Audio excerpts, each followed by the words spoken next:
Programme time line से गॾु आऊं आहियां असद मुमताज़। नाज़रीन, पाकिस्तान की शहरियत के हवाले से अॼु इस्लामाबाद हाई कोर्ट के चीफ जस्टिस अतहर मिनल्ला ॾाढा अहम रिमार्क्स ॾिना आहिनि। उन्हनि चयो आहे त पाकिस्तान में पैदा थींदड़ हर ॿार पाकिस्तान जो शहरी हूंदो, उन जे लाइ फ़क़ति पैदाइशी सर्टिफिकेट की ज़रूरत हूंदी।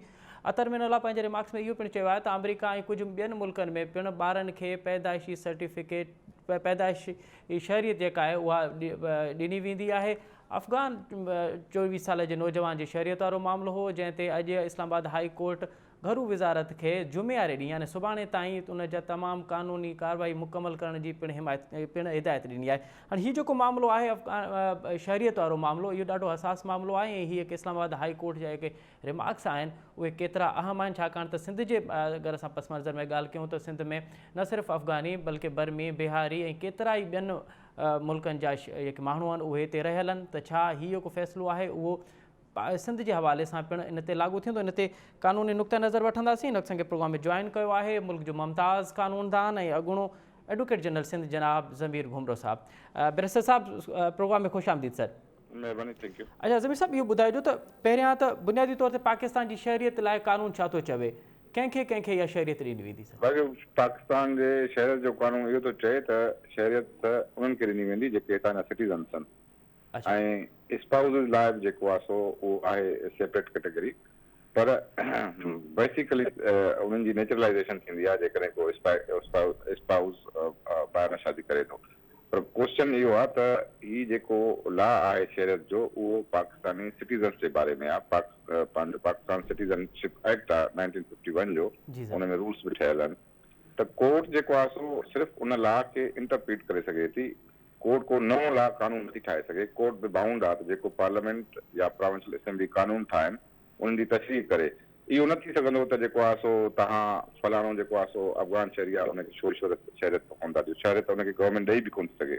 या त पार्लियामेंट मां अहिड़ो कानून पास कराइनि, सम्झो न। पार्लियामेंट अहिड़ो कानून पास बि नथी करे सघे, छो त अफ़गान रिफ्यूजीज़ 1979 जे रशियन पंहिंजो इंटरवेंशन जेका अफ़गानिस्तान में थी, उनखां पोइ जेको आहे सो ऑफिशियली अफ़गान जेके हुया सिटीज़न्स उन्हनि हिते पनाह वरिती ऐं उन्हनि पंहिंजो अफ़गान इन्हनि रिफ्यूजीज़ लाइ अफ़गान कमिश्नर अक़वाम मुतहदा जो मुक़ररु थियल आहे। जी सर। ऐं उन्हनि खे जेको आहे सो लीगली तौर ते इंटरनेशनल लॉ जे तहत बि जेको आहे सो पंहिंजे मुल्क में वापसि वञिणो आहे। उनखे पंहिंजो कंहिं बि पाकिस्तान जे लॉ में इहो प्रोविजन कोन्हे त उन्हनि खे शहरियत मिली सघे थी कंहिं बि लॉ में। ऐं कोर्ट जेको आहे सो बाउंड आहे आर्टिकल 175 में बाय लॉ। त कोर्ट बाउंड हूंदी जेको पार्लियामेंट या सूबाई असेंबलीअ जो कानून ठहियल हूंदो उन ते पंहिंजो इम्प्लीमेंट उन ते करण जो, उनखे इम्प्लीमेंट करण जो या उन खां बाउंड हूंदी। पाकिस्तान में अहिड़ो कानून आहे ई कोन त जेको आहे सो कंहिं बि तव्हां जेको अफ़गान रिफ्यूजी हुजे उनखे तव्हां शहरियत ॾेई सघो था। इहो त हिननि खे पार्लियामेंट खे कानून ठाहिणो पवंदो, पार्लियामेंट में नथी ठाहे सघे छो त लॉ इहो आहे त इन्हनि माण्हुनि हिते पनाह वरिती, उनखां पोइ उनखे कैंपिन में कोन रहायो वियो। उनखे जेको आहे सो ख़ासि तौर ते सिंध जे शहरनि ते मड़ियो वियो। उहे सिंध जे शहरनि में ज़िम थी आहे, उन्हनि पंहिंजा बिज़नेस ऐं कारोबार कया ऐं उहो जेको आहे सो जेको वायोलेशन थी जेको आहे सो इंटरनेशनल लॉ जी, त सिंध में जेको आहे सो डेमोग्राफी खे तब्दील करण लाइ जेको आहे सो इहो हथियार तौर ते इस्तेमालु कयो अफ़गानी खे। उहो जेको आहे सो सिंध जा माण्हू कॾहिं बि उनखे बर्दाश्त कोन कंदा।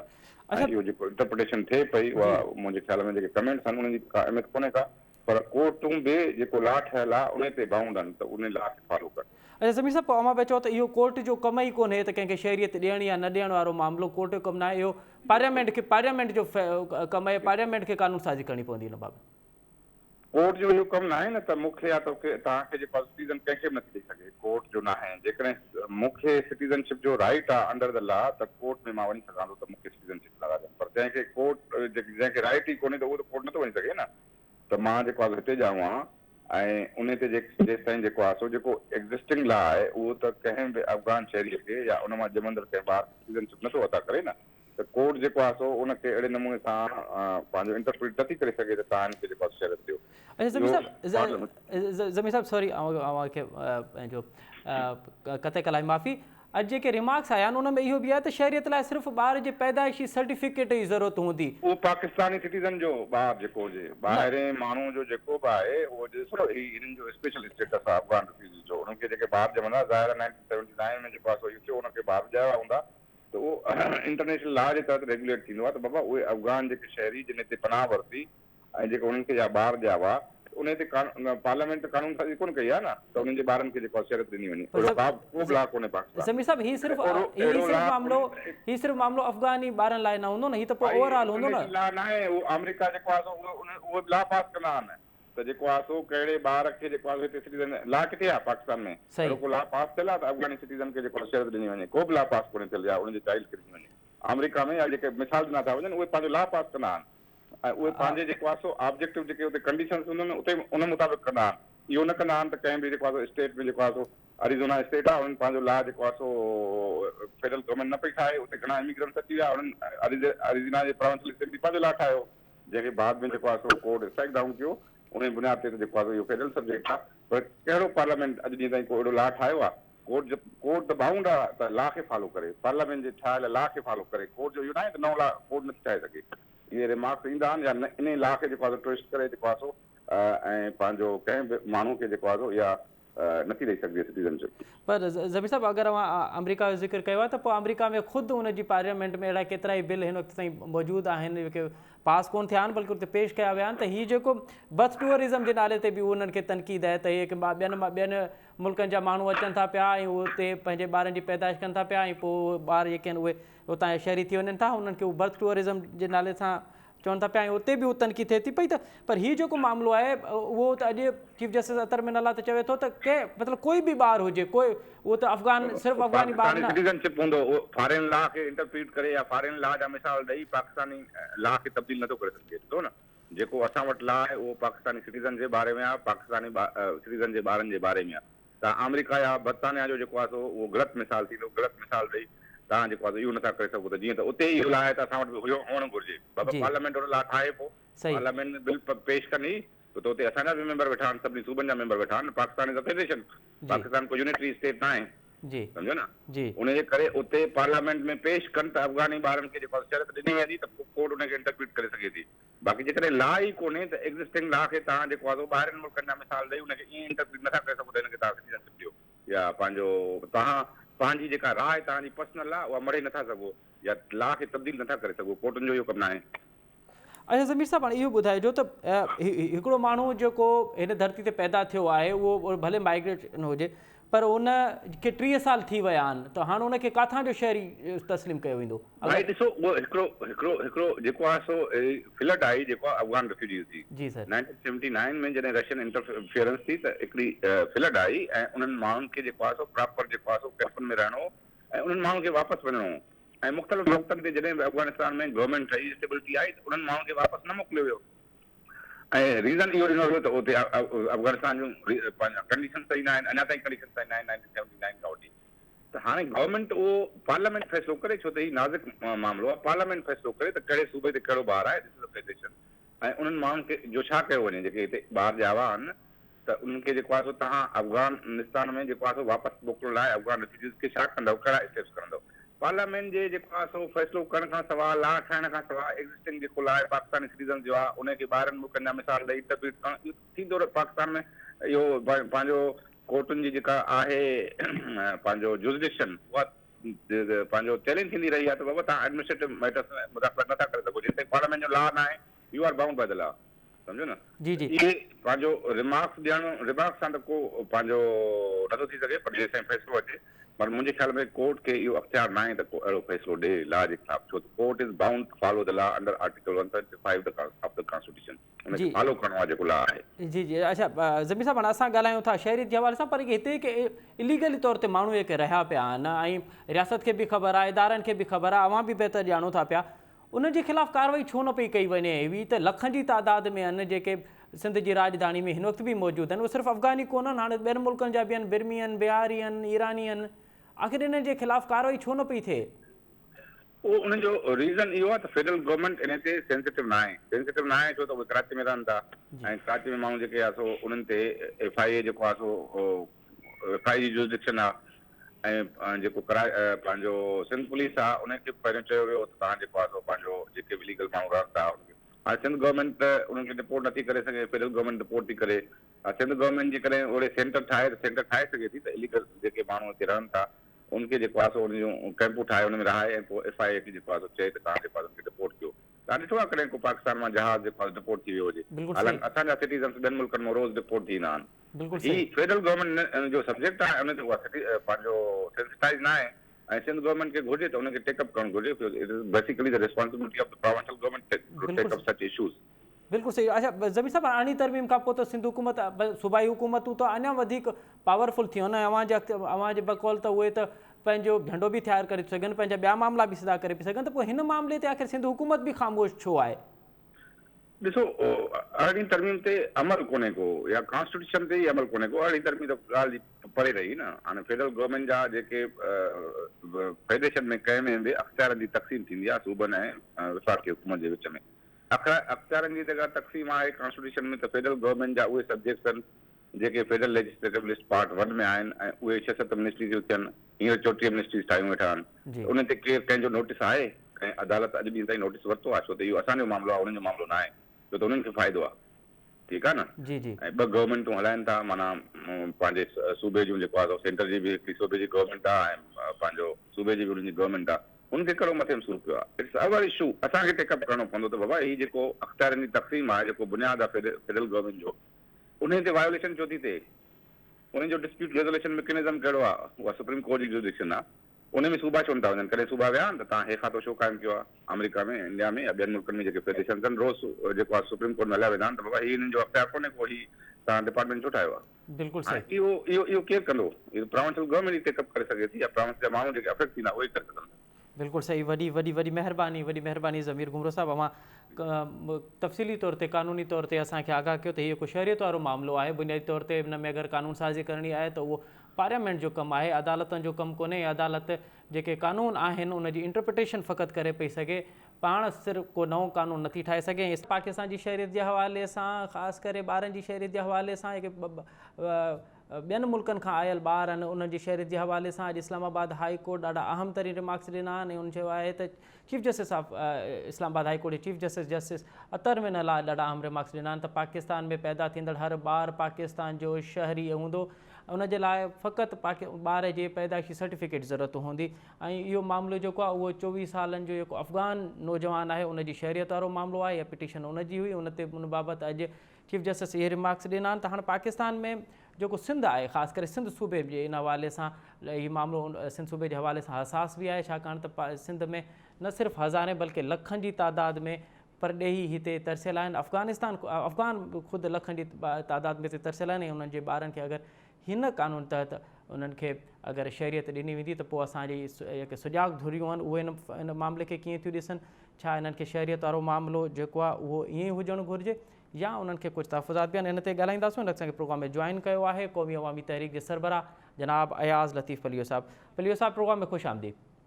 महिरबानी असद साहब। पलियो साहब, कीअं था ॾिसो हीअ के रिमार्क्स आहिनि त पाकिस्तान में पैदा थींदड़ हर ॿार जेको आहे उहो पाकिस्तान जो शहरी हूंदो? इहो मामिलो बुनियादी तौर ते अफ़गान जेको नौजवान हुयो 24 सालनि जो, उनजी शहरियत वारो मामिलो आहे। असद साईं, सिंधीअ में चवणी आहे त मामा जे घर मिज़मान मूंखे लहर न को लोॾो। अच्छा। मामा जे घर भले महिमान अचनि, मूंखे परवाही कान्हे, घर मामा जो आहे। सो हाणे जेकॾहिं पेशावर हाई कोर्ट या लाहौर हाई कोर्ट या इस्लामाबाद हाई कोर्ट या कोयटा हाई कोर्ट को बि फ़ैसिलो ॾिए अहिड़ो जी जंहिंजो नतीजो उन्हनि खे भोगणो ई न पवे जी ऐं भोगणो पवे सिंध खे, जी त उन ते ॻाल्हाइणु खपे सिंध खे। जी। पर सिंध में पाण आहियूं दॿलनि जे हवाले, दॿलो रखियो हूंदो आहे न टेबल ते, पेपर वेट रखियो हूंदो आहे। पेपर वेट वीचारो पंहिंजी मर्ज़ी सां कोन चुरंदो आहे। जी। ऐं जेको दॿलो रखी ॾींदा आहियो टिशू बॉक्स, उहो तव्हांजी टेबल ते, उहो पंहिंजी मर्ज़ी सां कोन चुरंदो आहे। उनखे केरु खणी टिशू पेपर जे बॉक्स खे ॿिए पासे रखंदो त वेंदो, न त उते जो उते रखियो आहे। जी। सो सिंध जा चूंडियल नुमाइंदा, सिंध जी सॼी जेका गवर्नमेंट सरकार, से आहिनि टेबल ते रखियल दॿला ऐं टेबल ते रखियल टिशू पेपर ऐं टेबल ते रखियल पेपर वेट। तंहिंजे करे उन्हनि खे का परवाही कान्हे त सिंध में चीफ सेक्रेटरी भले को लतीफ़ाबाद जे वञी गंजे टकर ते 100 एकड़नि ते टेक्निकल इंस्टीट्यूट ठाहे, तॾहिं बि दॿलनि खे फ़र्क़ु कोन पवंदो। जज़ीरा वञण लाइ दॿलनि खे फ़र्क़ु कोन पवंदो। पाणी वञो हलियो, दॿलनि खे पंहिंजी रोज़गार करणो आहे, वज़ारत रखणी आहे, सेक्रेटरी खे पंहिंजा माल ठाहिणो आहे, कैनेडा बर्तानिया में जायूं वठणियूं आहिनि। हाणे हीउ जेको इस्लामाबाद हाई कोर्ट सगोरी फ़ैसिलो ॾिनो आहे, अतर मिनल्ला साहब असांजो सीनियर वकील अॻुवाण रहियो आहे, असां लाइ क़ाबिल एतिराम आहे, सीनियर जज साहब आहे। असांखे being a lawyer and being a senior lawyer and being a teacher of jurisprudence and constitutional law, मूंखे हुन लाइ तमामु घणो एतिराम आहे, इस्लामाबाद हाई कोर्ट लाइ मूंखे तमामु घणो एतिराम आहे। जी पर तव्हांखे यादि हूंदो त अॻे चीफ जस्टिस साकिब निसार साहब अची फरमायो हो त आइन जो आर्टिकल 6 तहत बग़ावत जो केस दाख़िल करे सघूं था जेको डेम जी मुखालफ़त कंदो। जी बिल्कुलु। उन ते मूं उन ई ॾींहुं उन ई राति मूं जियो ते तलत हुसैन सां ॻाल्हाईंदे मुंहिंजो भले कंटेम्प्ट ऑफ कोर्ट मूं ते लॻायो, पर इहो तव्हांखे इख़्तियारी कोन्हे त कंहिं सूबे जो पाणी बंदि करे छॾियो ऐं चओ त आर्टिकल 6 था लॻायूं, तव्हां लॻाइणु चाहियो त भले सभ खां पहिरीं आउं पेश आहियां, मूं ते लॻाए छॾियो बग़ावत जो केस। जी तंहिंजे करे अतर मिनल्ला साहब पंहिंजो सीनियर जज साहब आहे, मूंखे हुन लाइ एतिराम आहे, जी पर कुझु ॻाल्हियूं ॾिसणियूं पवंदियूं। हिकिड़ा मुल्क उहे आहिनि जेके अमेरिका, कैनेडा, बर्तानिया जहिड़ा मुल्क हूंदा आहिनि जी जिन जो इमिग्रेशन लॉ सख़्त आहिनि, को इलीगल इमिग्रेंट उते दाख़िल ई कोन थी सघे। जी तंहिंजे करे उन्हनि जा कानून हिकिड़े माण्हू जे घर में केरु अची न सघे पोइ उहो चए जेको ईंदो तंहिंखे चांहि पियारींदुसि। सही। ॿियो माण्हू वेठो हुजे दरिया जे बंद ते तो सॼो ॻोठ हुनजे ॿाहिरां ओताक ते ऐं खटनि ते चढ़े वेठो हुजे, उहो जे सभिनी खे चांहि पियारणु शुरू करे त पंहिंजो सभु माल विकिणंदो, तॾहिं उन्हनि खे चांहि जो खीर कोन ॾेई सघंदो। जी तंहिंजे करे हिकिड़ो पाकिस्तान जंहिंजा बॉर्डर खुलिया पिया आहिनि, जेको वणे सो इंडिया खां हलियो अचे, जेको वणे सो अफ़गानिस्तान खां हलियो अचे, जेको वणे सो ईरान खां हलियो अचे, बर्मी हलिया अचनि, बंगाली हलिया अचनि, उहो वरी जेकॾहिं मुफ़्त में पंहिंजूं सिटीज़नशिप विराइणु शुरू करे ऐं सिटीज़नशिप विराइण खां पोइ जेके माण्हू अचनि जी उहे बम धमाकनि में मुलविस हुजनि, उहे लाहौर में धमाका कराइनि, उहे पेशावर में आर्मी पब्लिक स्कूल में धमाका कराइनि, उहे शाह नूरानी ते धमाका कराइनि, उहे कराची में कराइनि, उन्हनि जे धमाकनि में बेनज़ीर साहब शहीद थी वञे, उन्हनि जे धमाकनि में पाकिस्तान में बिलोर ख़ानदान जा माण्हू, ANP जा माण्हू, मुख़्तलिफ़ पार्टियुनि जा माण्हू उहे मारिजी वञनि, क़त्लो ग़ारत हुजे, सुन्नी तहरीक जा माण्हू नेशनल पार्क में सॼी क़यादत उन्हनि जी बम धमाकनि में मारिजी वञे। ऐं अहिड़े मुल्क में जेकॾहिं चइजे त इलीगल इमिग्रेंट हलिया अचनि, उन्हनि खे सिटीज़नशिप था ॾियूं, उन जा नतीजा कहिड़ा थींदा? जेको माण्हू ईंदो उहो ईंदो सिंध, माना छा अहिड़ो को कानून ठाहिजे त सॼी दुनिया जा माण्हू घुराए कराची, हैदराबाद, लाड़काणे, मीरपुर ख़ास सखर में आबाद कजनि। मक़सदु इहो आहे। इहो आहे त ॿुधाए न असांखे अदालतूं त बाबा हयात लतीफ़ अली जा हाणे तूं वञी कारूंजर जे भिट ते वेह ऐं तूं वञी खीरतर जे जबर ते लिकी वेह, छाकाणि तुंहिंजा शहर में असीं इलीगल इमिग्रेंट्स भरींदासीं। हाणे इहो थियो हिकिड़ो पासो। जी असद साहब हाणे ॻाल्हि जो ॿियो पासो। जी हाणे थोरो जाइज़ो था वठूं त छा ॿिया मुल्क ईअं कनि था? हाणे तव्हांजो प्यारो पाड़ेसरी मुल्क आहे, उन प्यारे पाड़ेसरी मुल्क में तव्हांजो जेको आहे जंहिंजो नालो आहे ईरान, जी उन में चवनि था त को माण्हू ॼमे न ॼमे उन सां वास्तो ई कोन्हे त किथे ॼाओ आहे किथे कोन ॼायो आहे। असल ॻाल्हि आहे त जेकॾहिं उहो माण्हू जेको ॼाओ आहे नॉन सिटीज़न्स खे, उन मां हिकिड़े माण्हूअ जो पीउ जेकॾहिं ईरानी आहे त उनखे कंसीडर कबो। जी माना उनजो father, child born to an Iranian father, उनखे बाय बर्थ उनखे सिटीज़नशिप ॾेई सघनि था। सही। हाणे जेको प्यारो अफ़गानिस्तान जेको ख़ुदि मुल्क आहे जंहिंजा माण्हू था हिते आबाद कयो, जी सो चवे थो त children born in Afghanistan through foreign parents, उन्हनि खे तॾहिं मिलंदी नेशनलिटी जॾहिं उन्हनि मां हिकिड़ो माण्हू घर जो हुनजो वॾो उहो ख़ुदि अफ़गान नेशनल हुजे। इहो आहे अफ़गानिस्तान, माना उहो पीउ हुनजो शहरत रखंदड़ हुजे। जी हाणे अचो बांग्लादेश ते, हर उहो माण्हू सिटीज़नशिप नथो वठी सघे जेको बाय बर्थ बांग्लादेश में ॼाओ हुजे, उहो बर्थ ज़रिए तॾहिं वठी सघे थो त उन जे पीउ वटि या माउ वटि इम्यूनिटी हुजे ऐं उहो सिटीज़न हुजे बांग्लादेश जो ऐं उनखे बांग्लादेश में रहण जो लीगल इख्तियार हुजे ऐं उहो एलियन एनिमी एलियन न हुजे, माना उहो मुखालिफ़ धुर जो मुखालिफ़ मुल्कनि जो माण्हू बि न हुजे, भले पिण सिटीज़न हुजे, पर जेकॾहिं मुखालिफ़ मुल्क जिन मुल्कनि खे बांग्लादेश मुखालिफ़ सम्झे थो। हाणे अचो इंडिया ते, इंडिया चवे थो त 26 जनवरी 1950 खां वठी 1 जुलाई 1987 ताईं जेके माण्हू ॼावा कंहिंजा बि औलाद हुआ उन्हनि खे ॾिनो नेशनलिटी, जेके उते ॼावा। पोइ वरी जेके ॿार ॼावा 1 जुलाई 1987 खां 3 डिसंबर 2004 ताईं उन्हनि लाइ शर्त हो त उन्हनि जे माउ पीउ मां हिकिड़ो ॼणो इंडिया जो सिटीज़न हुजे। पोइ वरी 3 कैटेगरी ठाहियूं जेके ॿार ॼावा 3 डिसंबर 2004 खां पोइ, माना उन्हनि 2004 खे तक़रीबन 18 साल थी चुका आहिनि। उन खां पोइ जेके ॼावा उन जा ॿई माउ पीउ इंडियन शहरी हुजनि।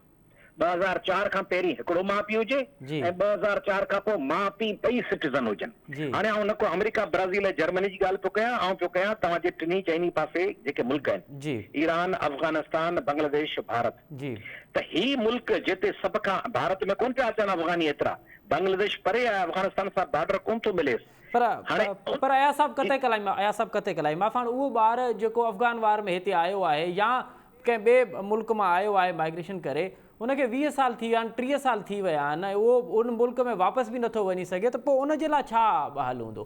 चओ तो 100 साल थी वञनि वो तव्हांखे मुल्क ॿुधाया न। मिसाल तौर भारत जी इमिग्रेशन खपे 100,000 सालनि खां अबा ॾाढा तड़ ॾाढा सभु हुजनि पर उहे सिटीज़न न हुजनि। को माण्हू अहमदाबाद में या गुजरात में या ढाका में बांग्लादेश में या तेहरान में रहियो पियो हुजे ऐं हुनजो तड़ ॾाढो जो तड़ ॾाढो बि रहियो पियो हुजे पर उहो सिटीज़न न हुजे ईरान जो, अफगानिस्तान जो, बांग्लादेश जो या इंडिया जो, ऐं उहो तड़ ॾाढनि खां रहियो पियो हुजे त पोइ उनखे सिटीज़नशिप कोन मिलंदी, छाकाणि त हुनजे माउ पीउ मां ॿियनि मुल्कनि में हिकिड़ो ऐं भारत में ॿई माउ पीउ हुनजा सिटीज़न हुअण खपनि। तंहिंजे करे ॿार खणी 40 सालनि खां रहियो पियो हुजे, ऐं हिते 50 सालनि खां रहियो पियो हुजे, तव्हां वञो न दुबई में वञी चओ त मूंखे ॿार ॼाओ आहे, पंहिंजो अरब मुल्क भाउ मुल्क आहे न प्यारो, दुबई, शारजा, अबू ज़ैबी, सऊदी अरब, चओ ॿार ॼाओ आहे मूंखे नेशनलिटी ॾियो। तव्हांखे कारोबार बि कंदव दुबई में, रासुल खैमा में, तव्हांखे चवंदा 51% कारोबार अरब जो हूंदो। मियां नवाज़ शरीफ़ ऐं जेके पंहिंजी लीडरशिप हुई ॿिया उन्हनि खे छा पंहिंजी पीपल्स पार्टी जा उन्हनि सभिनी वटि छा आहिनि हुते अकामा, कंहिं वटि बि सिटीज़नशिप कोन्हे त हुते वोट सिटीज़नशिप सम्झो था माना वोट ॾियणु, सिटीज़नशिप सम्झो था त माना हिकिड़ो माण्हू अचे उहो अफगानिस्तान मां, कंधार मां, काबुल मां, जलालाबाद मां इलीगल इमिग्रेंट अची रहे ऐं हुनखे ॿार ॼमे ऐं उहो ॿार हींअर ॾिठो न कराची में अफगानिस्तान जे क़ौमी ॾींहं ते छा पिए कयूं, ॾिठो न जॾहिं बर्तानिया में मैच पे हली, पाकिस्तान पंहिंजो असांजो मुल्क त पाकिस्तान आहे न, पाकिस्तान ऐं अफगानिस्तान जी मैच पे हली, जेके हितां पासपोर्ट वठी अफगानिस्तान में रहण विया इंग्लैंड, उन्हनि पाकिस्तानी रांदीगरनि खे दुबई में ऐं लंडन में ॾंडा लठियूं हुयूं, कुर्सियूं हुयूं, हू सम्झनि ई कोन था तव्हांजो मुल्क, तव्हां हुनखे ज़ोरी था चओ त पाकिस्तानी आहिनि। तव्हां ॾिसो न जॾहिं ही जेको मामलो आहे उन में चीफ जस्टिस चवे थो पियो त को बि ॿार अगरि कंहिं धरती को बि ॿार हिन मुल्क में पैदा थिए थो पियो त पोइ हिन ॿार जी शहरी हुन में अफगानिस्तान सिर्फ़ु अफगानिस्तान जो मामलो न आहे, हिन में ओवरऑल सॼी दुनिया मां अगरि कोई हिते अचे थो पियो ऐं हिते ॿार पैदा थिए थो पियो त पोइ हिन मुल्क जो शहरी हूंदो। इहो त अञा बि ख़तरनाक आहे न, माना जेकर इंडिया मां को माण्हू, ऐं सम्झाइण थो चाहियां पाकिस्तान जी रियासत खे, त इंडिया मां या अफगानिस्तान मां या ईरान मां मोल हूंदा आहिनि न, इंटेलिजेंस एजेंसीज़ मोल मुक़ररु कंदियूं आहिनि, हिकिड़ो ख़ानदान मोकिले ॾियनि, जेको ख़ानदान अची हिते गुम थी वञे ऐं पोइ ॿार ॼणे, उहो को तमिलनाडु मां, को मलयालम मां, को नागालैंड मां को माण्हू हिते हलियो अचे ऐं उहो हैदराबाद दक्कन मां ऐं तेलुगु देशम पार्टी जो या तमिलनाडु जो या RSS जो या BJP जो या कंहिंजो उहो अची ॼणे हिते ॿार, उहो ॿार हुजे हुननि जो माण्हू ऐं उहो एस्पायर थी जासूस थी पाकिस्तान जी रियासत जे ख़िलाफ़ कमु करे ऐं उहो एजेंट थी वेठो हुजे ॿियनि एजेंसियुनि जो ऐं उनखे वरी तव्हां सिटीज़नशिप ॾियो, उहो वरी हिते क़ौमी असेंबली जो मेंबर थिए, उहो वरी सेनेट जो मेंबर थिए, उहो वरी सिंध मां चूंडजी क़ौमी असेंबली में वञी उहो वरी पंहिंजे मुल्क जे 22 करोड़ माण्हुनि जी कानून साज़ी उहो कंदो, कानून साज़ी कंदो न, सिटीज़नशिप इलेक्शन विढ़ंदो माना लेजिस्लेशन कंदो, उहो कानून साज़ी तव्हां ऐं मुंहिंजी सभु उहो करे जेको इलीगल इमिग्रेंट सम्झो था माना गैर कानूनी माण्हू, जेको इलीगल लफ़्ज़ आहे गैर कानूनी, छाकाणि त जेकर सिटीज़न जो पुटु हुजे त उहो ई सिटीज़न हूंदो, ॻाल्हि थिए ई हुनजी पई जंहिंजो माउ पीउ सिटीज़न न आहिनि, त सिटीज़न न आहिनि त हुनखे छो ॾियूं, ही को खरबपति मुल्क आहे, पंहिंजा बच्चा बुख में मरनि, तव्हां न को खाधो आहे न को दवाऊं आहिनि, तव्हांजा माण्हू केन शाह ऐं मेयर जे रस्तनि ते पिननि पिया, तव्हांजा न्याणियूं तव्हांजी औरतूं इनकम सपोर्ट प्रोग्राम लाइ किश्तो खणी पिननि पियूं, तव्हीं वरी रियासत तरफ़ां त कानून तरफ़ां ॾियो था सिटीज़नशिप त असीं खरबपति आहियूं, सुञा हलिया ढींजन वटि हलो तली आया साहब ही एक लखनि जी तादाद में अफ़गानी आहिनि, ॿियनि मुल्कनि जा माण्हू हिते रहनि था पिया, पोइ हुननि जो हल छा आहे? छा अफ़गानी सॼी उमिरि हिते ईअं ई रहंदा त उन्हनि खे न तव्हां शहरियत ॾियो न? अफगानिस्तान में कोई हींअर ज़िलज़िलो आयल आहे, अफगानिस्तान में बेलनि में बाहि बि लॻे, अफगानिस्तान हींअर पंहिंजो उन्हनि जी जेका पसंदि जी हुकूमत कई अथनि उहा क़ाइमु अथनि, हिन खां अॻु में त पसंदि जी हामिद करज़ई वेठो, अब्दुल्ला वेठो, हुकूमतूं संदनि हुयूं न, या हुते को जर्मन ऐं फ्रेंच अॻुवान वेठा या कापर वेठा, तंहिंजे करे चइजे त वीचारा अफ़गान मजबूर आहे, पहिरीं बि संदनि हुकूमत हुई, हाणे तालिबान अल्हम्दुलिल्लाह मुस्लमान भाउरनि असांजा तमामु दीन जे रस्ते ते मज़बूती सां कारबंदनि, उहे असांजा मुस्लमान भाउर वेठा आहिनि, हुकूमत उन्हनि जी खे वापसि मोकिलीनि न, केरु मोकिलींदो वापसि? रियासत मोकिलींदी न, सूबाई हुकूमत एतिराज़ कंदी न, सिंध हुकूमत जंहिंजा MNA MPA जेका इतिहादी आहे पंहिंजे PMLN सां उहा कंदी न, PMLN ऐं पीपल्स पार्टी जंहिंजा 17 वज़ीर आहिनि उहा कानून साज़ी कंदी न, उहा मुतालबो कंदी न, उहा सिंध हाई कोर्ट में उहा वेंदी न एडवोकेट जनरल ज़रिए, असांजे मुल्क सिंध सूबे मां कढूं था, अटॉर्नी जनरल खे चवंदा न, जीअं पाण था नैब जा केस ख़तमु था कराइनि, या अटॉर्नी जनरल खे चवंदा त बाबा असां कढूं था हिननि माण्हुनि खे, FIA खे हिदायतूं ॾींदा न, इमिग्रेशन डिपार्टमेंट खे चवंदा न हिननि खे पकड़े ॿाहिरि कढो, हींअर मुल्क में हुकूमत संदन ऐं पंहिंजी अथनि। पोइ आया साहब हे सिंध हुकूमत आख़िर ईअं छो न पई करे? असांजे रिसोर्सिस ते बि वेठा आहिनि, तव्हां चओ था हिननि खे शहरियत बि कोन ॾियणु ॾींदासूं, भले हिन जूं केतिरियूं ई नस्लूं हिते आबाद छो न थियल हुजनि, पोइ ही वञनि बि कोन था पिया त सिंध हुकूमत आख़िर इन मामले में ख़ामोश छो आहे? सिंध हुकूमत जो को ताल्लुक ई कोन्हे।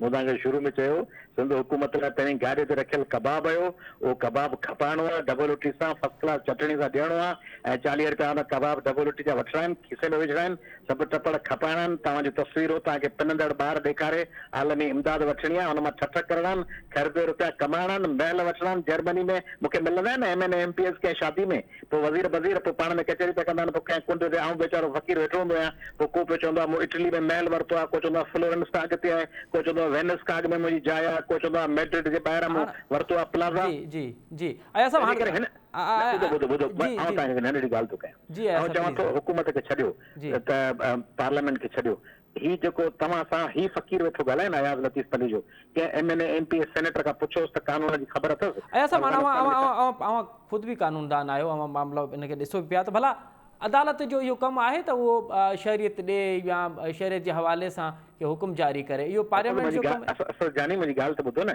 आउं चवां थो त आउं न को MNA, न को मूंखे MNA चूंडियो अथव, न को MP, न को वज़ीर, आउं हिन ते ॻाल्हि ॿुधायां पियो तव्हांखे, ईरान, अफ़गानिस्तान, बांग्लादेश ऐं भारत जा कंहिं पाकिस्तान जेके MNA MP सेनेटर नाज़िम खे हिनजी ख़बर बि आहे त छा आहे हुनजो सिंध जो कानून या सिटीज़नशिप जो हुनजो ताल्लुक कोन्हे, तंहिं करे तव्हां चओ था अदालतुनि में बि का धुर वेंदी न, जीअं हिन जी इहे आयूं आहिनि कमेंट्स अतर मिनल्ला साहब जूं, चीफ जस्टिस साहब जूं, क़ाबिल एहतराम जूं, तीअं सिंध चया न पंहिंजे एडवोकेट जनरल खे, अटॉर्नी जनरल खे त असीं धुर था थियूं, को MNA MP को सेनेटर वञा न जेके बयान रोज़ ॾियनि था अख़बार में, तव्हांजे चैनल ते अची गजगोड़ वारी तक़रीर कंदा आहिनि, उहे चवनि न वज़ीर आला सिंध फोन करिया न अटॉर्नी जनरल खे ऐं वज़ीर आज़म खे, कुझु ॾींहं कोन था ला ताल्लुक न सिंध जी वाग ॾेई छॾी त उन्हनि खे चइजो सिंध सां को वास्तो कोन्हे, तंहिं करे लख रुपया झलींदासीं, खचा था खाईंदा, हू पाण भोलड़ा पाण खे वेठा कुटींदा ऐं फ़क़ीर पियो हेश कंदो। वॾी महिरबानी अयाज़ लतीफ़ अली साहब, मां तफ़सीली तौर ते पंहिंजी पार्टी जो पंहिंजो मौक़िफ़ ॾिनो। इस्लामाबाद हाई कोर्ट अॼु पाकिस्तान जी शहरियत जे हवाले सां, ख़ासि करे ॿारनि जी शहरियत जे हवाले सां इंतिहाई अहम तरीन रिमार्क्स ॾिना आहिनि। उन में चयो वियो आहे त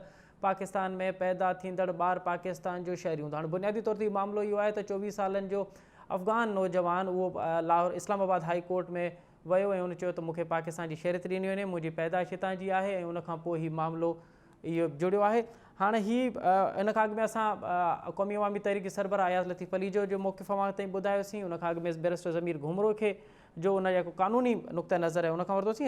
हाणे प्रोग्राम में वठूं था पिया हिन पिटिशनर जो जेको वकील आहे जनाब एडवोकेट उमर गिलानी साहब, उहो वकील आहे, उनजो छा मौक़िफ़ आहे ऐं हीअ बुनियादी तौर ते पिटिशन आहे छा, ऐं रिमार्क्स कहिड़ा मिलिया आहिनि, ऐं सुभाणे छा घरू वज़ारत खे कहिड़ा हुकुम जारी कया आहिनि, कहिड़ी हिदायतूं जारी कयूं आहिनि, इस्लामाबाद हाई कोर्ट हिन ते ॻाल्हाईंदासीं। हिन सां प्रोग्राम में जॉइन कयो आहे एडवोकेट उमर गिलानी साहब। एडवोकेट साहब प्रोग्राम में खुश आमदीद।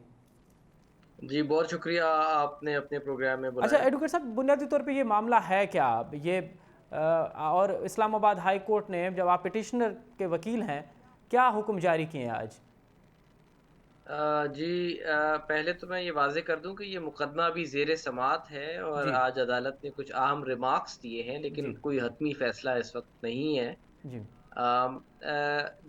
पाकिस्तान के कानून शहरियत 1951 यानी सिटीजनशिप एक्ट 1951 के सेक्शन 4 के मुताबिक पाकिस्तान की सरजमीन पर पैदा होने वाला हर बच्चा पाकिस्तानी शहरियत का हकदार है, और इस हक़ में इस सरजमीन पर पैदाइश की वजह से जो शहरियत मिलती है उसमें सिर्फ 2 इस्तिस्नाई कैफियत हैं। एक इस्तिस्नाई कैफियत है सफ़ीरों के बच्चों की, और दूसरी अगर इस मुल्क की सरजमीन पर कोई गैर मुल्की फ़ौजी काबिज़ हो जाए और उस दौरान दुश्मन के कब्ज़े के दौरान वहाँ कोई बच्चा पैदा हो जाए दुश्मन फ़ौजी का, तो उसको इस हक़ में शामिल नहीं किया गया।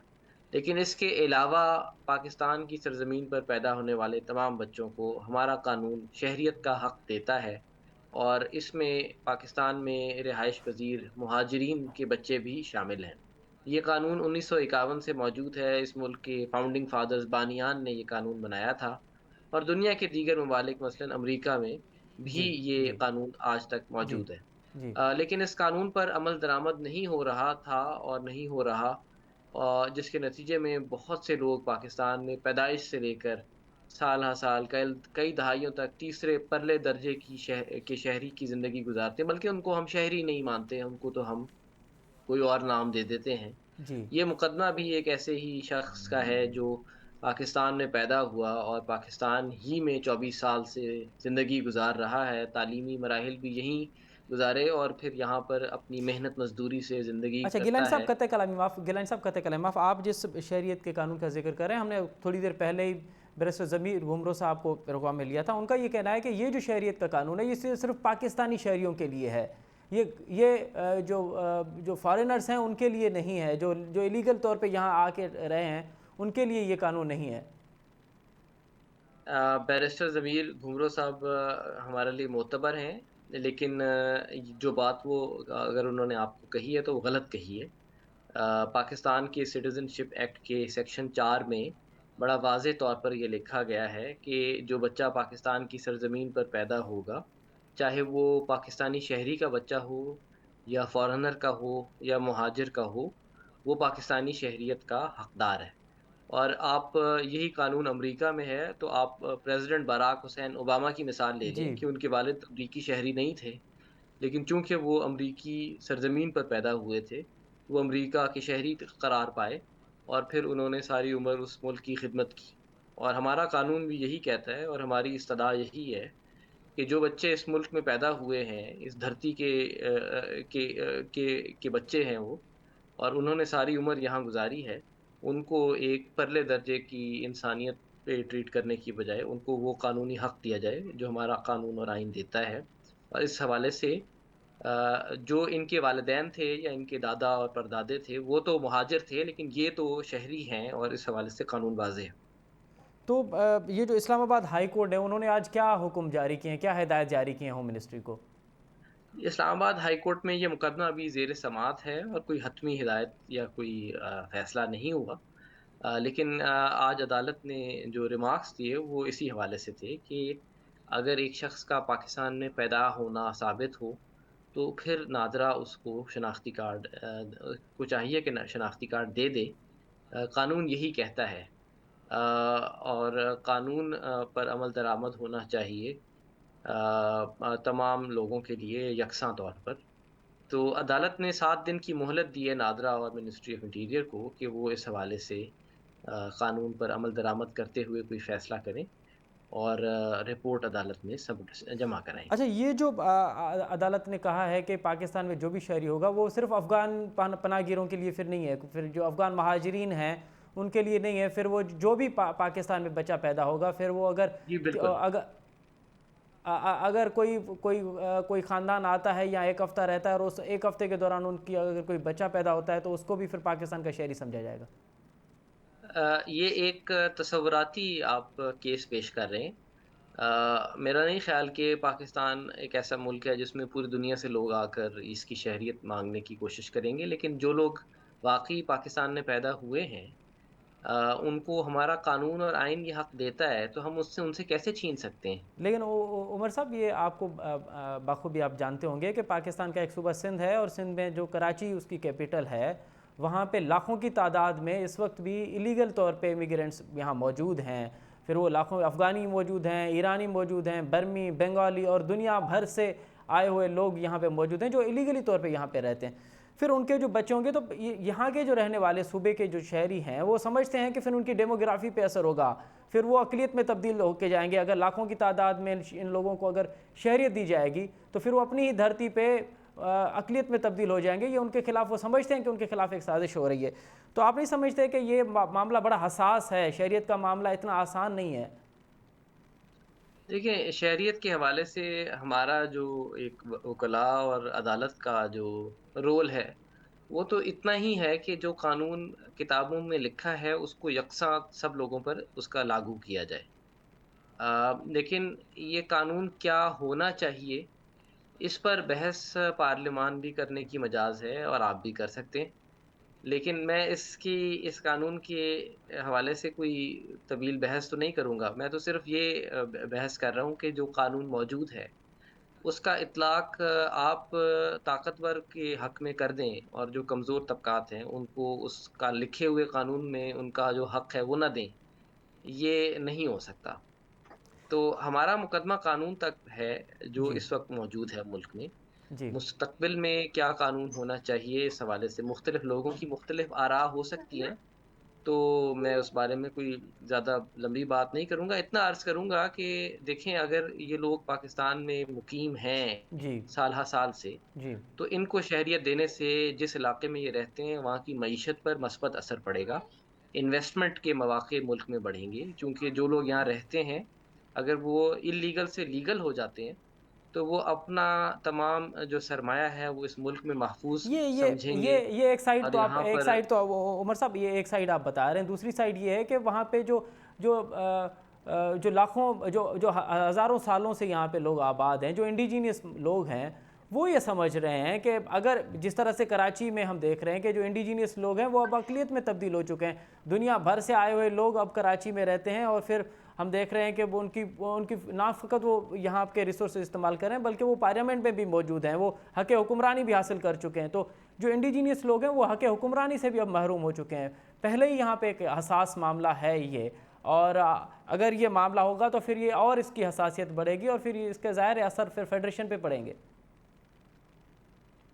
میں آپ کی موقف کو سمجھ سکتا ہوں اور مختلف لوگوں کی اس حوالے سے مختلف رائے کا احترام کرتا ہوں، لیکن ہماری رائے یہی ہے کہ جس ملک میں اور جس بھی علاقے میں لوگوں کو آپ شہری حقوق دیتے ہیں بالآخر اس علاقے کے رہائشیوں کا فائدہ ہوتا ہے، چونکہ اگر آپ ان کو شہریت نہیں دیں گے اور ان کو ایک مجبور کریں گے کہ یہ غیر قانونی زندگی گزاریں تو بالآخر جرائم میں اضافہ ہوگا اور معاشی ترقی کم ہوگی، لیکن اس کے آپ کا جو موقف ہے اس کا میں احترام کرتا جی ہوں گیلانی اور صاحب، یہ کیونکہ یہ سندھ کے میں لوگوں سمجھتا ہوں یہ سندھ کہ کے لوگ سمجھتے ہیں، ایک تو جو بھی مہاجرین آتے ہیں ان کو سندھ میں داخل کیا جاتا ہے ملک بھر میں، اور کہیں بھی شاید کہیں وہ ان کو ٹھہرایا جائے، پنجاب میں تو بالکل بھی نہیں ٹھہرایا جاتا، لاہور تو ان کے لیے بالکل ہی نوگو ایریا ہے، ان کے لیے سندھ کے راستے کھلے ہوتے ہیں، اور پھر کراچی ان کی چوائس ہوتی ہے، اور پھر اس کے بعد اگر ان کو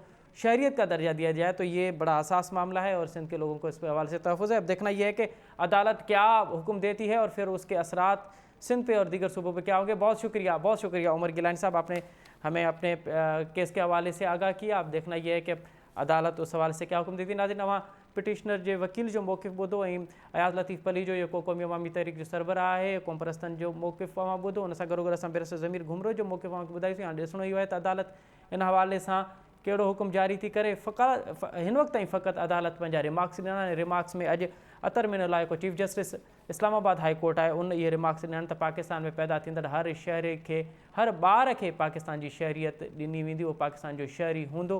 हाणे ॾिसणो इहो आहे त इन ते अमल करे थो थिए, ऐं इन हवाले सां ॿियनि सूबनि ऐं ॿियनि जेके ॿिया सुञाणंदियूं आहिनि उन जा न ते कहिड़ा रिमार्क्स ईंदा, इहो त वक़्तु ॿुधाईंदो। हिते प्रोग्राम जो वक़्तु पंहिंजी पुॼाणी थो पहुचे। असद मुमताज़ ॾींदा इजाज़त, सदाईं गॾु।